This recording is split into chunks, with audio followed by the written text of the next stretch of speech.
Hello and welcome to this latest update on the Casterbridge managed portfolios. If we look back at the second quarter, around springtime, most markets were largely moving sideways. That was despite the bank failures we saw in the US and Europe. Markets were much more focused on the path of inflation and interest rates.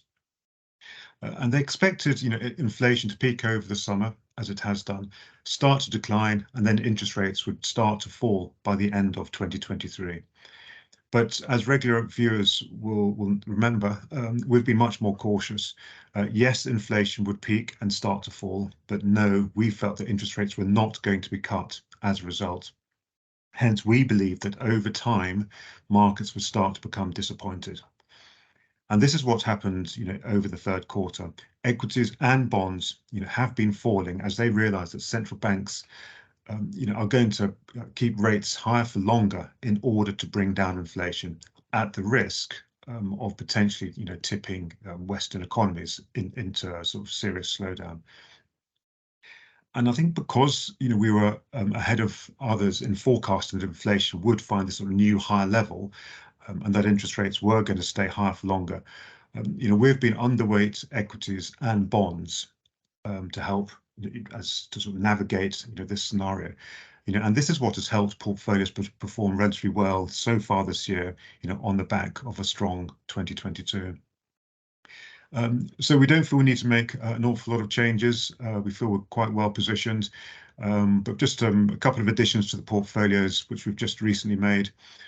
First of all, we're switching out of our passive Japan equity fund into an actively managed value fund. And Japan remains a very interesting market, remains very cheap, very underowned by foreign investors. We've just been waiting for that sort of catalyst for it to start to outperform. And we think this has happened in recent months with the central bank indicating that they want to start raising the market expectation of interest rates. We're also adding one new long-short hedge fund in the alternative part of portfolios, and this is looking for some very interesting opportunities in the UK equity market, mainly sort of focused around some of the smaller and medium-sized companies.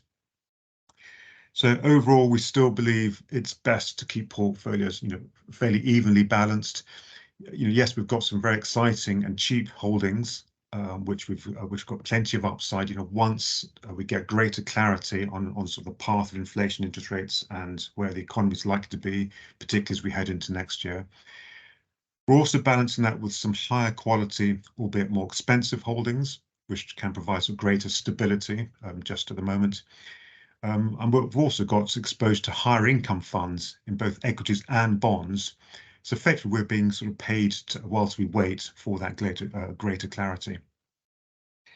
So I think just to sum up, we're still positive on the opportunities in equities, but feel it's prudent to be careful just in how much risk we take at present, just given the uncertainty around inflation, interest rates, how central banks will respond.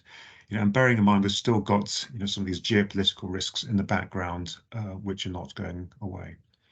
So I hope that was a useful update. Until next time, thank you.